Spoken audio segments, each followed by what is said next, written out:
Hello, I'm Lee James, host of Sports World on the BBC World Service. For the best of previews to the sporting weekend, listen to George Addo Jr. on the Locker Room on Joy 99.7 FM.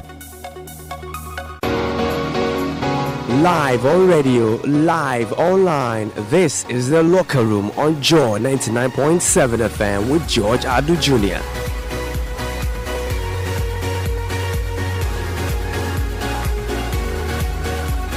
Kadira inside the penalty, chips it across, and the header's in! They've scored, and there's only 1 minute and 10 seconds on the clock! Incredible start from Juventus! Good cross to the far post, Mandzukic! Scored again! Azpilicueta finding Pedro, who's got the better of Alderweireld and finds the back of the net! Through the legs of Hugo Lloris, and Chelsea get the opening goal. Well, I wonder if it might have been number 11 that was coming up on the board. And it's Jose Callejon who takes the corner. Koulibaly! He's done it! Kalidou Koulibaly for Napoli! Cut battle is missed vitally, and Kolasinac rams it in, and Arsenal resume control. Terrible mistake at the back there. Salah! You just can't keep them out. Alexander-Arnold! No stopping that. And it's Liverpool's second of the day that'll settle the nerves. And again, glancing header, 1-0. It's been coming, and Dele Alli gets it. Shot away! It's 2-0! Well, that was an invitation from the Chelsea defence, and Spurs have a 2-goal buffer. Football derbies stand out as a sore thumb in the weekend lineup of football games, and every Tom, Dick and Harry will be getting into the mood hook, line and sinker. In Italy, tabletop and Juventus face Napoli. The stakes couldn't be any higher in the North London derby between Arsenal and Spurs. The Merseyside derby between Liverpool and Everton would also feature prominently on the list.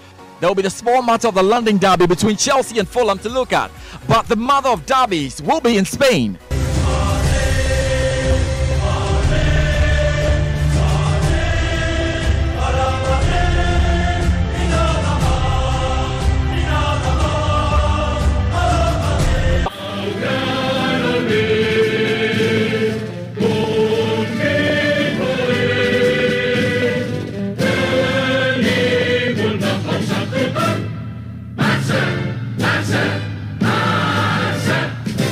Man at the far post, and that man is Suarez, and Suarez has scored the first goal of the Clásico. Toni Kroos, goalkeeper's lost it. Benzema, Real Madrid back. Bayern gets over the challenge, and Lionel Messi against the odds gives Barcelona the lead to Gareth Bale. Brilliant Bale. He needed 1 second to change the course of the game there, and now 11-man Real Madrid are equal against 10 men Barcelona. Real Madrid need a big response after going down to Barcelona 3-0 the Copa del Rey nights ago.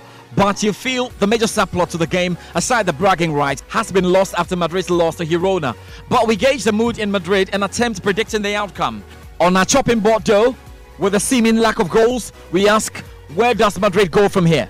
Also coming up. Can I assure you, it's not going to be easy. It's not going to be easy at all. But trust me, we will do our best to win. Those two. Getting away results when we started. We drew 0-0 first match. We're playing against teams that have been together for over years, and so they've done well. I don't want a situation where we will push them to the wall. They will deliver. I'm sure about that. I'm very certain that on Sunday they will do their best, and their best will be enough to carry the day. The pressure is mounting on Kotoko coach Siki Akono to save the CAF Confederations Cup campaign as they languish at the bottom of the group, having endured 2 away defeats. Up next is a home tie with Nkana FC, and the Porcupine Warriors have their work cut out. We'll be in Kumasi for updates from both camps ahead of this tie and preview games to come across Africa this weekend. If you would love to share your comments with us, we'll love to receive them via our Facebook page, Joy/99.7, our WhatsApp line 0244340437, or tweet at us at JoySportsGH. We'll be in Dubai to preview the 1000 ATP semi-finals and finals to come with Big Guns family in the running and keep tabs on the ongoing Mexican Open in tennis. We'll also have a look in the European Indoor Championships to come in Glasgow. Time to talk about what the world is talking about in the world of sport. Hello from me, George Addo Jr., and welcome to Preview Friday.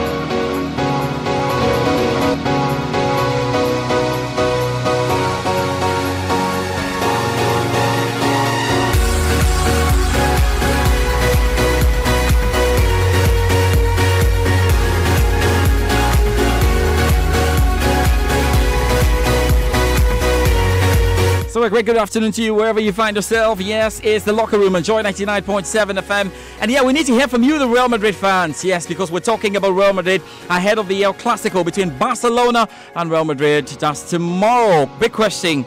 Who is to be blamed for the inconsistency in the performances this season? Solari or the players? We need to hear from you there. But a good place to start for us then will be the continental action to come, and we know Ghana's sole representative in the Confederations Cup, Asante Kotoko, are in search of precious 3 points at home to improve their position on the group log at the moment. And after 2 away defeats and a home win, the next 3 points available on Sunday against Nkana will be absolutely crucial. And that's where they're going to. Now, opponents have arrived and are looking forward to a good game in Kumasi. So then, let's get to Kumasi for some team news and analysis. Joining me with deep perspective is Kelvin Owusu-Ansah of Love FM. Now, Kelvin, thanks so much for your time this afternoon. And it's easy to say Coach Siki Akono, yes, is under massive pressure ahead of this game. What, though, are the fans worried about, and what do they really want to see? Thank you very much, George. Siki Akono, just as you said, is really under pressure. The fans are eager for a victory. They felt that after the group stages draw was made, Nkana was made to seem the weakest team in Group C, but it doesn't look so. And after that 3-1 loss to them last week Sunday, the fans are expecting a solid comeback, at least to get back to winning ways. The Porcupines must do, and Coach Akono, in fair acknowledgement of what the supporters need, is very eager to get a victory that can really be a dignification of the fans who trip to the stadium to watch Kumasi Asante Kotoko play. The fans really want a change in that defensive unit. Some of them feel that there needs to be a change in one of the personnel in that central defensive backline, be it Ajiman Bedu or be it Ganiyu. Better so if Coach Siki Akono can find a better shield in front of them, because it looks increasingly difficult for the team to defend any time they play against their opponents. And in all the games that they've played, it looks like they've been conceding goals, which doesn't really look solid for them. So for the fans, they really want their defensive unit to have their problems resolved as soon as possible before Sunday it gets worse for them, because after that display from Nkana, the fans are really worried. They feel that Nkana seems to be a better team than Zesco United, who were portrayed to be the best in the group. Well, that's the problem really when it comes to Kumasi Asante Kotoko and managing expectations. Before the competition, the whole agenda was make it to the group stage, because it'd been a while since they were there. Now they're on the group stage and everyone wants them to qualify. Isn't it just a bit too much on Coach Siki Akono and the team, considering Nkana FC, Zesco United and Al Hilal have been in this business for long? Well, looking at the current performances or the recent performances of Kotoko in Africa Club competition, it is very justifiable and it is right to say that they should manage their expectations. But these are fans of Kumasi Asante Kotoko who feel they are the biggest club in Ghana, one of the biggest clubs in Africa, and pair the IFFHS results that portray them as the African club of the century. They believe that whenever they get to Africa, they are stalwart and they should remain as such. So once they qualified after beating that is Cotton Sport and also Kariobangi Sharks, they felt that their team had a very solid setup to make it out of the group stages. And even after that performance in that first group game against Al Hilal and coming back to Ghana to beat Zesco, they feel that they have a very solid team to get in the victory. So for the team, the management and then the technical team, they believe that this is a team in transition, building to form a very solid team for the next campaign. But for the fans, just as Oliver Twist, they would always want more when they seem to be having the very best of results. They don't care about the number of years, the number of months, the number of games that would take their team to get to the level of Zesco United, Nkana, and the other teams who are playing in Africa. They feel that this is a Asante Kotoko. When it comes to Africa, they must live up to the cliche of the Porcupines being stalwart in Africa. So you can't really blame the fans, but I feel that it's all about the direction of the club being made known to them, being communicated well. And I feel the management themselves, after those two victories in the prelims against Cotton Sport and the Kariobangi Sharks, haven't really managed the expectations of the Porcupines. They have made it seem that they have a solid team and then they will progress out of the group stages. So it's a bit problematic for me, the stance or the posture of the management and the communication team, and also for for the fans, you can't really blame them, just as they are supporters. Once they pay their money, come to the stadium to support the team, they would always want the best of results. Yeah, so then let's talk about Kotoko's defense line. You've been speaking to the head coach. You've been watching the team train. I know he's very worried about his defense shipping in goals. Now he needs to tweak it a bit. A bit of trouble right now. We're not too sure if Amos Frimpong is going to be playing or not. Maybe he's probably out of this game. What are you able to pick up so far? Well, it is confirmed that Amos Frimpong is out of the game due to accumulated yellow cards. Yes, the yellow card he had in Kitwe rules him out of this game. And you look at that defensive line, I would really want to shy away from CK Akono's setup. But from the training sessions, it looks like Augustin Sefa will slot back into his right back position. But for the left back role, that seems to be a battle between Daniel Dakwa, formerly of Diana Stars, who has been injured for quite a number of times. Concerns are being raised about his match fitness. But Abbas Mohammed, who played against Cotton Sport in Kumasi as a left back in the absence of Sefa, who was ruled out due to suspension, definitely gives us an indication that when it comes to match fitness, Abbas Mohammed will be well fit for it. They also have another option in Evans Owusu, but in that central defensive pair, I don't think CK Akono, it doesn't look like he's going to alter it. He really wants to build the chemistry, the understanding and the communication between Abdul Ganiyu and then Emmanuel Ajimambedu. So I'm not sure, and it doesn't look like he's going to temper with it. But the problem is the right back and the left back positions are definitely going to change. In the absence of Amos Frimpong, I tip Abbas Mohammed, who's already played in this competition, to play there. But Daniel Dakwa is also another option, as well as Evans also. But at right back, Augustin Sefa comes back in to help with that defensive line, because Habib Mohammed didn't provide the Porcupines that edge up front and also defensive organization and then leadership you would have in Augustin Sefa. Well, so then let's spare some words for Nkana FC before we have a look at CK Akono's squad and what's likely to look like there. I mean, they arrived some days ago. What have you made from their demeanor and what have you seen in training? Well, they arrived in high spirits. They look very positive, highly optimistic. Yesterday, I watched their 2 training sessions at the Pajo Stadium. In as much as they complained about the venue, that is the facility, they feel that it was too open to the public and that they were considering a change to move to Pokowari School to train on that pitch. But in the morning, they had to go through a number of fine body tuning exercises with their physio, just because they had just arrived the night before yesterday, and they really wanted to have a feel of the environment, had some kicking around. But in the afternoon, they did a lot of ball work, trying to build on the counter breaks and keeping possession amongst themselves. It looks like they are coming with that mentality to keep the ball with them and hit Asante Kotoko on the break. And it's been very clear from the coach, Beston, that anytime Asante Kotoko are going to open up, they should be very careful, because he's looking at hitting them on the counter breaks. And right after they finish keeping the ball, possessive control, they had to resort to shooting, and right after that, they left into their bases. And funny enough, they were really happy tuning themselves to some good music at the Pajo Stadium, because they had just finished an intercollegiate games at the Pajo Stadium, and then the music was still loud and clear, and you could see the likes of Walter Boala, former Asante Kotoko player Ben Adama, and a host of other players enjoying themselves, dancing, and just as you know, Zambians and how rhythmic they are, they had to enjoy themselves to the cheers of the students who were present at the Pajo facility to watch them. They are very optimistic and they really seem positive. They show their fingers, two fingers in the air, which gives an indication that they want a 2-0 victory here in Kumasi.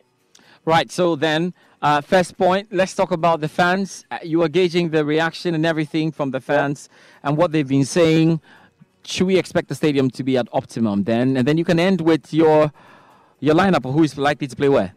Well, the fans are very optimistic. They really feel that this Nkana team couldn't have beaten them, but due to the defensive errors made by Emmanuel Ajimambedu and then Abdul Ganiyu, prevented them from having a victory against the Zambians. But they are looking at a very solid performance from their team.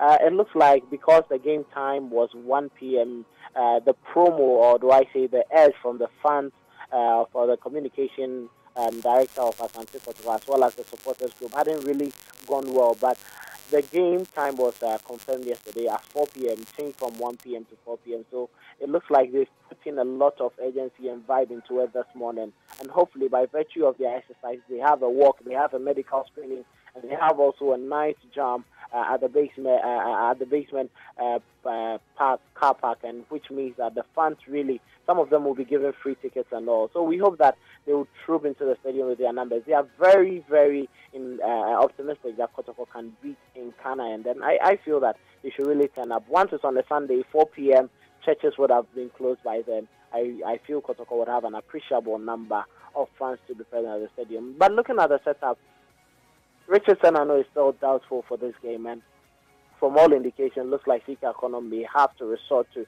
using, that is, Prince Akwa, or probably bringing Habib Mohammed into central midfield to partner Kwame Bonsu. He didn't have that sort of energy in Omar Basiru in the game against Nkana Ntitwe. So in post, I would have Felix Sanan, and it looks like Augustus Efa will be at right back. Abbas Mohammed, for the virtue of fact that he played in the game against Cotton Sport, will play at left back. Ajimambedu Ganiyu in central defense. Kwame Bonsu partnering Prince Akwa or Habib Mohammed in midfield. That is if Sanano is not ready for the game. Emmanuel Jemfi on the left as always. Abdul Fattah behind. Sonia Yakuba up front. And we had rumors yesterday that Maxwell Bakon may be dropped, and it was communicated to him by Coach Dika Kono that coming from the bench will be helpful for Kumasi Asante Kotoko in the game against Nkana when they were on their way to Ghana. So it looks like he has a bit of a problem with his position, and he may probably lose it. So if he loses it, then I feel that the best player or the best option to be there would be Jordan Opoku in there for Kumasi Asante Kotoko. So that is there. Maxwell Bako's position, he may lose it to Jordan Opoku, and then in central midfield, that is Emmanuel central defense, Emmanuel Ajimambedu Ganiyu, solid. Richardson Anu may have to fall out for Habib or Prince Akwa, and then Abbas Mohammed and left back. Right, thank you very much, Kelvin, for your time. We'll definitely be seeing you in Kumasi shortly, as this game will be live on Joy 99.7 FM and on Love 99.5 FM. Thank you once again for your time, then. Live on radio, live online, this is The Locker Room with George Addo Jr. So we look forward to the game. A quick reminder, live on Joy 99.7 FM and live on Love 99.5 FM in Kumasi. So then we have to talk about the other games to look forward to. There will be games in the CAF Confederations Cup and the CAF Champions League. So then, Selwyn Saki has put together this wrap of what to expect this weekend. Things are now in Group C of the African competition. After the reinstatement of Ismaili, the Egyptians had to take it home in a balanced match where there were two teams shared possession of the ball. The yellow and the blue believed they did the hardest by opening the score in the 68th minute thanks to Namibian Benson Shilongo, author of a beautiful side sequence law. Alas, in Borg El Arab, the fate of the match has been favourable to the Algerians, who scored in the additional time following a scramble in the Egyptian penalty area. Imad Hamdi pushes the ball into his own net. This draw 1-1 is the business of the Algerians, who clinch a valuable point outside. With 7 points but only 3 games, CST Constantine is first to tie with TP Mazembe, who played one more game. On Saturday, Constantine will host Ismaili in the outstanding game. A win will put them above Mazembe and top the group. Let's jump ship to the CAF Confederations Cup. Al Hilal will chase a key victory in Group C of the CAF Confederations Cup when they host Zesco United in Omdurman on Sunday, 3rd March. The teams played a 1-1 draw in their meeting last weekend when Lazarus Kambole striking in the 72nd minute to cancel out Nasser Omar's Elias opener at the Levi Mwanasa Stadium in Ndola. The results kept the teams level on 4 points apiece, though they have dropped into 2nd and 3rd position behind another Zambian side in Kana FC, who defeated Ghanaian giants Asante Kotoko to go ahead of the standings.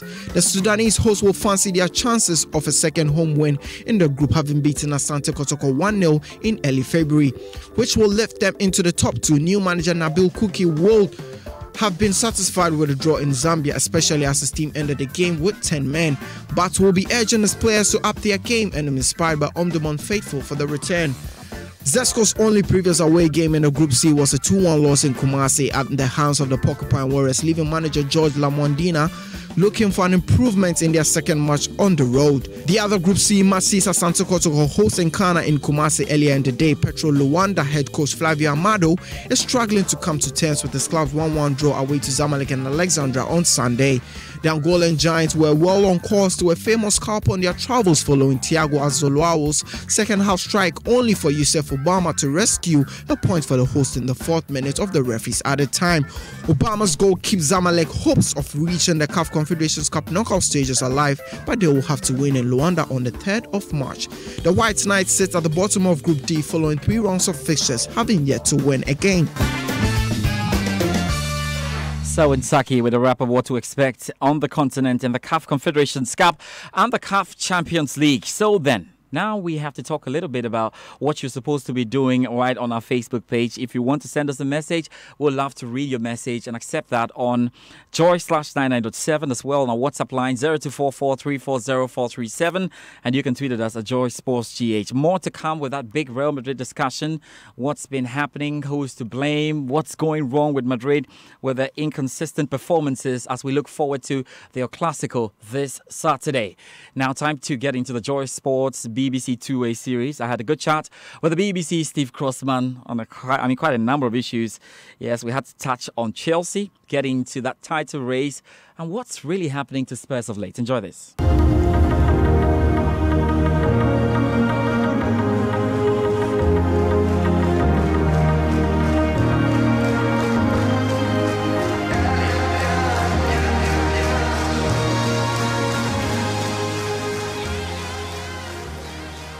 Thanks for your time this weekend, and let's dock at Chelsea for a minute. Lately have had everything dramatic happen. It all ended with a victory though over Spurs in midweek, with Kepa being left on the bench. How big a statement was that from Sarri? Well, it was a much bigger statement than whoever made the decision to fine him a week's wages, wasn't it? It was a big statement, but it was the only statement Sarri could make. It was a no-brainer, I think, to drop Kepa. He completely undermined his manager's authority. So that, I think, probably... you'd have to ask him, but I suspect that was quite an easy decision. But the decision to fine him, and this is the thing, he's been fined by the club, not fined by the manager. He's been dropped by the manager. So when it comes to the fine, was that Sarri? Was that somebody else higher up? I don't know. But whoever made that decision, I think it was a bad decision, because Sarri had already said, oh, look, it was just a misunderstanding. By fining Arrizabalaga, they've made it clear, the club, that it wasn't a misunderstanding because they've deemed him to be worthy of sanctioning. So, as far as I'm concerned, I think either properly punish him. Players get fined 2 weeks' wages for showing up late for the bus. Give him a proper fine, or don't fine him at all. So, dropping him was the right call. Fining him 1 week's wages was a bit of a strange one. Well, Chelsea and Mauricio Sarri's problems over then, with a trip to Fulham on the horizon? Yes and no. I think there's obviously been rightly a lot of talk about whether or not the players still have Sarri's back, but I think this was an isolated incident. I'm not sure it doesn't reveal anything, but it doesn't help Sarri at the same time. When people are asking whether the players are still playing for you or not, to be so openly disrespected by one of them is not good. I don't think it's an expression of the wider situation.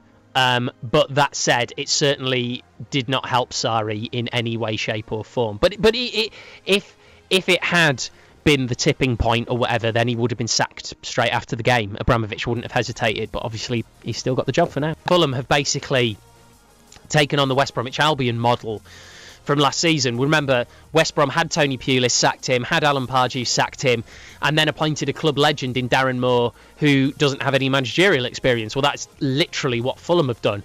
They sacked Jukanovic, now they've sacked Ranieri, and now they've given the job to a club legend. And the reason they follow that model is because it works so well for West Brom. I mean, they still got relegated, but Darren Moore picked up some good results between then and the end of the season, and ultimately because of that he got the job, which makes perfect sense. So they're obviously hoping that Parker will do the same. They're 10 points from safety with 10 games to go. Very, very difficult to see them staying up.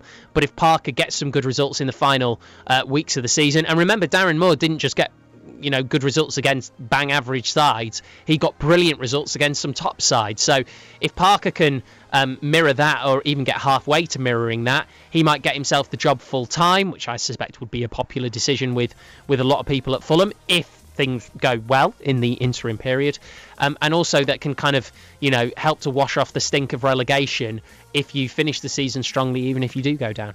So what went wrong with Spurs, who looked like worthy title contenders, lost back-to-back to Chelsea and Burnley, and now face Arsenal in the North London derby? Any underlying reasons for their decline? And will those, if any, have repercussions in the next game? Well, I think we've talked a lot, haven't we, about Tottenham's squad in the past and, their failure to add any new players. And I think that this is probably the period of the season where that will come back to haunt you, if it's going to come back to haunt you. Because, Spurs are no different to Manchester City and Liverpool in the sense that they've had really good runs in the Champions League, and all three of those teams are still very much in the Champions League.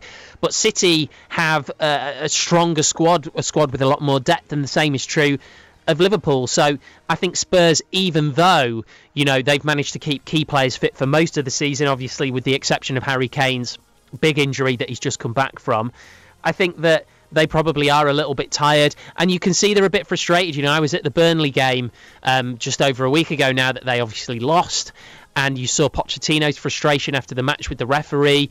Then you saw the frustration that Harry Kane had coming together with Azpilicueta, and then also coming together with David Luiz. That's not a very Harry Kane thing to do. He doesn't normally get involved in that kind of thing. So ultimately, I think they're probably a bit tired. But in terms of the way it'll affect the North London derby, I think that's such a big game that they'll just get through that on adrenaline. So it wouldn't surprise me to see Spurs come back to form and win that game. But ultimately now their season, it has to be said, is about hanging on to a top 4 place, not challenging for the title. So let's get onto the title race now. Still delicately poised. Liverpool, with squad depth issues with respect to the champion City, looked very good against Watford at Anfield. Do you expect same from Klopp's men against Everton in the Merseyside derby?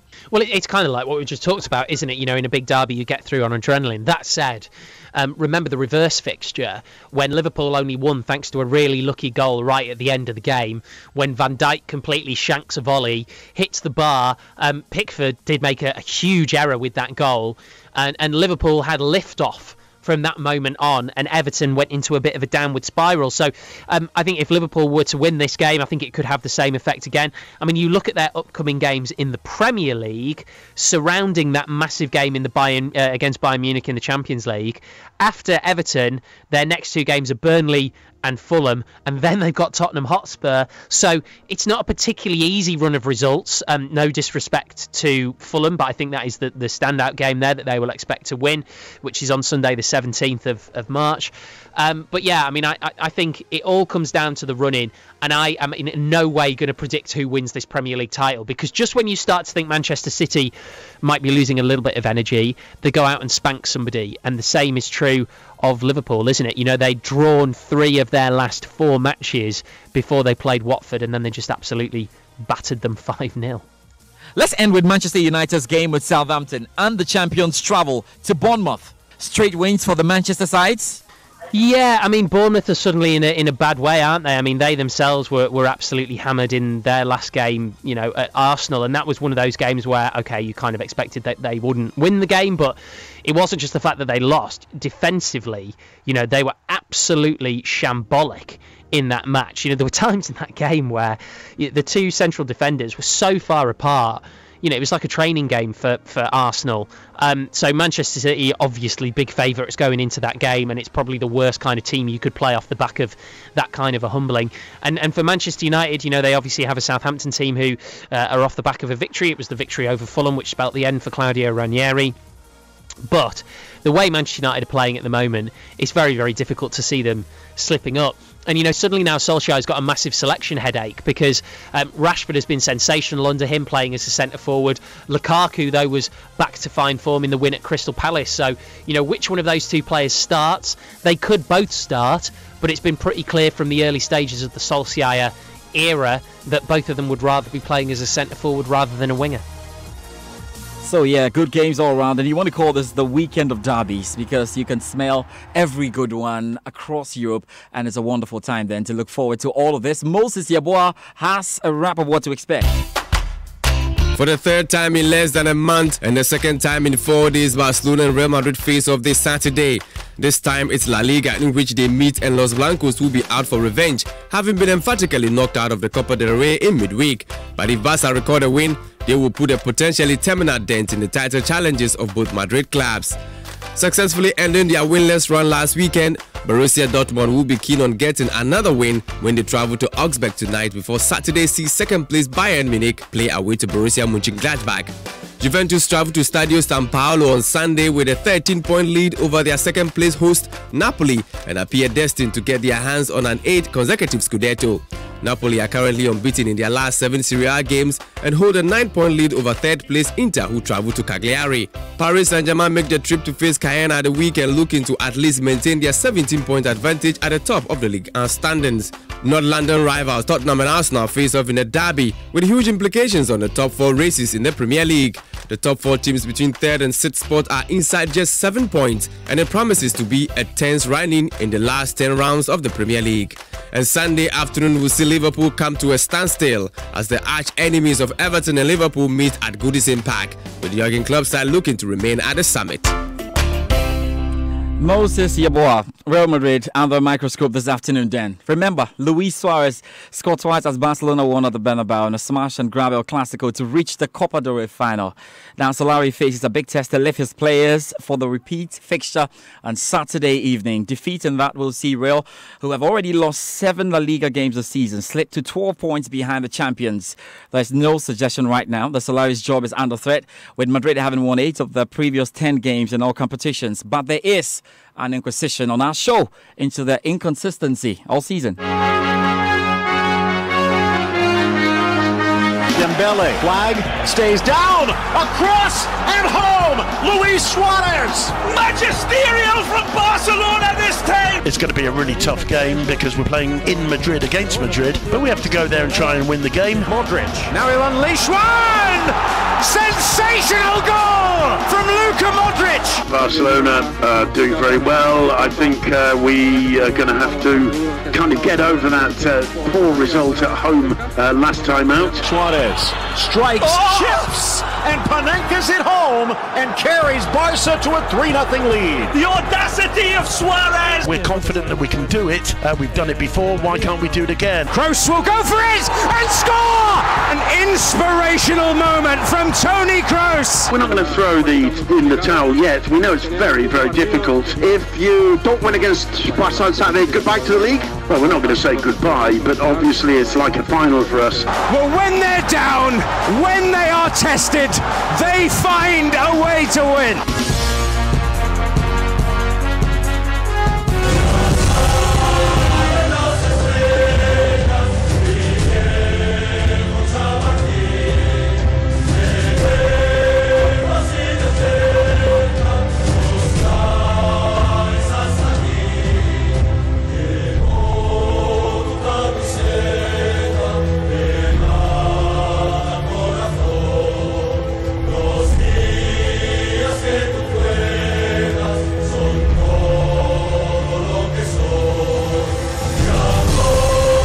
Well, that's the Madrid anthem for you, and they love to sing it at the Santiago Bernabeu. There've not been so many happy days, lately, but they'll find their way on our Facebook page. Well, we got some comments there. Daniel Adolate says, no problems with Solari. The reason is there's law of diminishing marginal returns has just set in. So, economics there. I'm sure you did economics in school. You scored an A, did you? Okay, good. Thank you. Now, James, I didn't realize Don Vigo says, George, you wait and see. Real Madrid is going to win tomorrow in Allah's name. Okay, you're praying there for Real Madrid. That's it. I've got another message from Eric Inakachi who says that Barcelona will thrash Madrid again this weekend by 2-0. One coming from Wilson, he says, George, the Bernabeu is a trading pitch for us. We'll whip Madrid again, and they're expecting to do just that. So I've got the guys in studio to do the analysis with Rick Wampofo. Good afternoon to you. How are you doing? Hi, George. I'm good. How are you? I'm good. Nee Ampon-Sankra join us as well. How are you doing, Nee? I'm okay. Good to hear from him in his Real Madrid jersey. You can expect a lot here. Selwyn Saki? Yes, George? Yes, good. And we've got Enoch P.V. Folsom. How are you doing, Enoch? Solid. Okay, so so let's see where we begin this discussion from now. And it's important to note, it's not like Madrid are in serious waters. They should be. It's that lately Madrid are not worried about what happens in Spain, or rather outside. I mean, as a Madrid fan, how disappointed are you, or how frustrated do you get? Even though you're winning UEFA Champions League and stuff, but inside Spain, Barcelona seem to be beating you really, really well. How do you feel about that? George, okay, thank you. It's frustrating, as you said, trying to beat them at home and not being able to beat them. It's actually, last game we saw, we played well, we do our best, and these people end up winning. It's very much frustrating, annoying. It's very annoying. But, for Madrid, as a Madrid star, winning outside, dominating worldwide, continentally, is the most important thing for us, not what we do at home. Yeah. That's the only argument you are left with. That's the point. So can we stay in Spain on the show? The only argument you're left with, Madrid fans are left with saying we love the Champions League, but what's happening in Spain is it's been going on for too long. Like 2 titles in 11 years, 6 Copa del Rey in 26 years. It's really too much when you look at the way Barcelona are going on and on in Spain. And the Barcelona fans can argue that they don't meet you in the Champions League often. And that could be why you are going out there to win, the UEFA Champions League. So it's a big statement out there. Yes, frustrated and everything. Do you think your club is doing anything wrong? The only thing wrong we did was letting Ronaldo go. And not replacing him properly. You let a world-class player like Ronaldo leave and replace him with Mariano Diaz. Yeah, but you guys were talking about Mariano Diaz. I wasn't talking about that. Okay, let's get into it. Let's get into it right now. I think I'll draw you in Rick Wampo at this point. Let's do the analysis now. Do you think Solari has fared badly as a manager?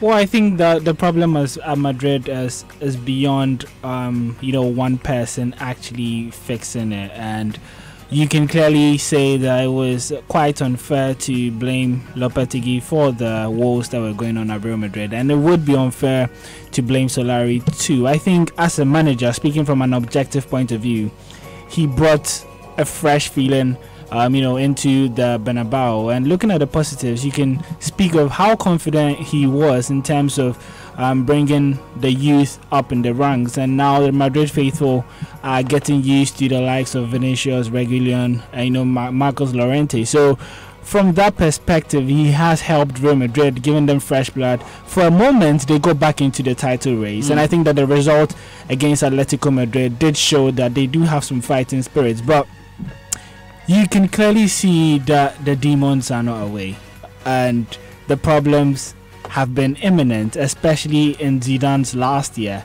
where they had a little bit of luck. Let's be honest. There were little hints. Okay. Yeah, But there were hints there were hints that this machine may crumble, and it's a little bit too dependent on individual brilliance, and unfortunately they did lose not just Ronaldo, but they lost the coach Zidane. And when he was leaving, he said that he finds it hard to motivate these guys anymore. It will be extremely difficult. So there needs to be a new coach with new ideas who can motivate these guys. Unfortunately, they've not found that person. And I think what Madrid need is an exodus. They need to follow the summer plan of Bayern Munich. You need to sweep these guys out. They're not hungry anymore. They've won 3 Champions Leagues. They've won the La Liga. They've won the Copa. Yeah, it's just extremely difficult to get these guys competing again. Let me come to you, Efson, on this one again, and looking at the tactical approaches of Solari. Can you say he's done anything wrong, basically, or he's just on the right path, like you were saying Lopetegui was attempting to do? Yeah, I think when Lopetegui took over, he tried to move away from Zidane's methods, the counter-attacking football that was known to Real Madrid. And Lopetegui is one manager who likes to possess the ball, likes to pass the ball around and score beautiful goals, as Spain is noted for in the national team. But the players were not helpful. And if you go back to the 5-1 thrashing at the hands of Barcelona at the Camp Nou, you realize that they tried to stay the comeback in the second half. In the first 15 minutes of the second half, they played very well. That was using Lopetegui's methods, and when they switched back to the old Real Madrid, they were hammered. So I think Solari also when he came in, he realized that he has to change, and he has to fade out some of the players, and he's done so well by bringing in fresh players like Reguilon, and now Vinicius Jr. is the standout player at Real Madrid at the moment. So I think Solari has done nothing wrong. He's doing his best. Yeah. But I think the attitude of the players has been terrible. And attitude of players, you say? Yeah. The likes of Toni Kroos, Casemiro, Luka Modric, Sergio Ramos. There's no competition for these guys. And anytime they playing, anytime they concede first, you see they are totally down. They don't run anymore. They don't track back. They don't want to play anymore. Yeah. So you're moving more to the players than Yeah. the coach. But okay. So the players are not getting into it. But what again? I don't want to make it seem like we knew that Gareth Bale was going to be a replacement or Karim Benzema. But like you're saying, these guys are good enough to at least keep Madrid at a level, and they're failing to do that. Well, very right. I mean, if you look at clubs that have achieved a lot of things in the terms of years, if you look at Sir Alex as someone who has stayed at Manchester United for 25 years, but then was able to constantly change the squad in and out all the time, and that's what Real Madrid are at the moment. If you have Sergio Ramos, World Cup winner, Champions League winner, Marcelo, Champions League winner, Toni Kroos, World Cup, Champions League, if they've seen it all, what else can you show them? They are going into another season again, trying to fight for these things that they've already gotten already. Their motivation won't be as much as that you have in the past seasons. So Lopetegui came in trying to use these same boys, trying to find a system. If you are coming in to play with experienced players like Modric, Sergio Ramos, trying to bring in a new system, and they've won whatever you're trying to win for yourself in your CV, they have built their CV already. You, Lopetegui, is now trying to build your CV in club football. You will not be able to motivate them as much. Santi Solari came in and said, okay, I'll stamp my foot. I'm coming from the Castilla. I'll bring my boys in who will be ready to fight in. So he brought in players like Vinicius, he's brought in Reguilon to come in to replace Marcelo. So it's the transition period that they are in at the moment, and it will take some time. Not now. Madrid have won a lot of things, but then they have to accept that from this time they are going to struggle to try and build a new team. Maybe Benzema, he is now trying to got the weight of which is Ronaldo, who was always on top of him, not make him score goals. Now Benzema, I think it's too late for him to now try and say he's the leader of the side. He has to try and shift his way away and let the youngsters come in. It's going to be a struggling period for them. It's going to be very difficult for them to accept that Madrid is not going to be achieving, Madrid is not going to compete. But they've been there in just 10 years ago, whereby they, after the Galacticos period, they had players come in, they signed Gago, Higuain, and the likes came in, and that's where they are at the moment. So maybe Drente also came in, Schneider, Van der Vaart, all this period has happened to Madrid, and I think they are in a similar position, so they have to take their time and try and achieve it with a better squad. Knee's almost crushing his head. I just can't believe what you guys are saying. Are you ready to accept that Madrid, you need to be like this for a while before you start winning again, like you used to do? Like he said, transition. We are trying to transition, but Madrid is Madrid. We do not have transition periods. We are supposed to win. The team is built to win. Win. We don't take anything less than winning. Lopetegui came in, wasn't winning. Go home. Anybody Larry has come, he doesn't win. So Larry has something, I don't know, he has something with the management. They trust him for one reason or the other.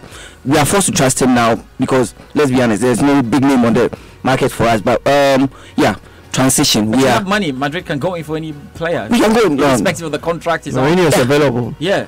No. no. I mean, initially I was like, okay, we need Mourinho in here because I feel like the players and Solari, there's this bit of friction here because Solari is like, he's shown them that you mess up, I bring in a kid to replace you. It's cool. Marcelo. So okay, guys, let me do this. Let me hand over the balance sheets to you now. Which players are you going to be clearing off this Madrid list? Probably going to go around. You think about it. This Madrid team, if I gave you the opportunity, which players are you going to clear? And which players are you bringing in? Because I realized that you bring in players, and you're still putting pressure on the players you are bringing in. And so Mariano Diaz, this one, and once he plays a bit, you're like, woof, you're not good enough. Go back. Whoa. So let me start with Oreku. Oreku, which players would you take off this Madrid team? Before actually going to this, I have a bit of theory. We don't have enough time to dissect it, but here it goes. I think with Real Madrid, it was a whole big fuss, and they were not as dominant as they thought. And those 3 Champions League, you cannot. They say you cannot judge Champions League like the 4. I agree. Look at them in that period and how they performed in Spain. Yeah, they never won the league and seem to always cover up their flaws with the Champions League victory. There has always been a problem with this team. And fun fact, I think if Ronaldo was still in this team, they would be where they are right now. You are sure about that? The team was crashed. Okay, let me do the analysis. So can you give me that, because I've got some 4 minutes there on the show, but which players would you want to see go out? I think they should have got the 100 million that Manchester United wanted to offer for Bale last summer. As of now, I think Bale will probably go for just 15-20 million, and they should probably take it and get rid of Gareth Bale. You do not see the likes of Vasquez, Mariano Diaz, all these guys, Toni Kroos. It's extremely difficult to keep these guys. And you look at this team and you ask yourself, Real Madrid standard. So your top 3 to go. top 3 to go. I think Gareth Bale has to be in there. Mariano has to go out wherever he came from. And probably between the Modric and the Cruz, I think the two of them just cannot play together anymore. Essen, do you differ? Yeah, no, I think I have to agree with Bale. With Bale going, I think Marcelo should also leave because he's made it clear he doesn't want to play it anymore. Because I think Reguilon is exceptional. He's taking over. Who's going to be your third player? Who's going to be your third player? Cruz. Tony Cruz. Seven. Bale, Cruz, Marcelo out. Now your team. Take 3 out. I think I can just take 2 out. Bale, Marcelo. Marcelo, it hurts me so much. Bale is like, I've been a Bale fan for God knows how long. I've been defending this guy everywhere I can, but now he's just not Madrid standard. Are you expecting another weapon again? Well, let's hope for the best. I mean, the first one should be a wake-up call, but now we are ready. We should put up much of a fight. I mean, in the last game, we played very well in the first half. I do not know what happened in the second half. It's like they went to the dressing room. I don't want you to brood over the last game, so you're not too sure about that. We win. Let me say here now, Nia Ponsankra says Madrid win over the weekend. All right, what do you think about that, Rick Wampofe? Winning or losing? During the weekday, Messi took a break and we still managed to win. So with Messi coming back from the break and Arthur from injury, I think it's going to be worse. No break. Casemiro was good. Casemiro was actually good there. They played quite well. It was an off day. You see, he had an off day because the team was good. They played well in the first half. Okay, it's okay. We're going to keep all the rest of the energy for the game itself. Thank you very much, Niam Ponsankra, for joining me, of course, and to you, Rick Wampofe, Selwyn Saki, for joining me on the show. Great stuff. We will be shortly at the Standard Chartered House, where we'll get into the Standard Chartered Trophy Draw 2019. A lot more coming up. My name is George Alder Jr. That's it for the Locker Room.